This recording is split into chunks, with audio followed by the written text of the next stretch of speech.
So let's talk about the housing crisis in Orange County. Well, the situation we have in Orange County is that we really don't have enough homes that are both being built and are really for sale. And it's caused by a couple things. And trust me, if I had a magic wand, I would solve all these problems tomorrow, but it's just not that easy. The first problem you got is that people just aren't moving. It used to be that people bought and sold homes in Orange County about every 5 to 6 years.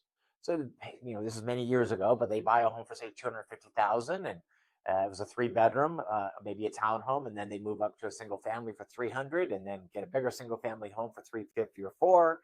And they do that every few years, and then let's say the kids went to college, they'd sell and move back down again, and then completely out.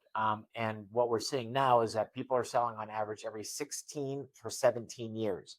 So they're really only buying two homes in a lifetime. And the reason for that is obviously expense, but it's just right now we have an entire generation of homeowners who are refusing to sell for good reason.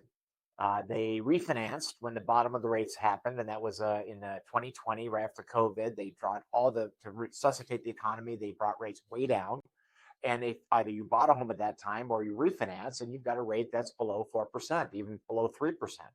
On top of it, in California, we have something called Proposition 13. So when you buy a home for, let's call it 500,000, your property taxes are approximately 1% of the purchase price, or $5,000.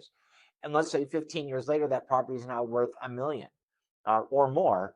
Well, your still property tax is only $5,000. It only goes up very minimally a year. So if we were to sell that property, you lose that property tax. And now you buy a home for a million or a million and a half, your taxes are now 10 or $15,000. So how do you solve the problem?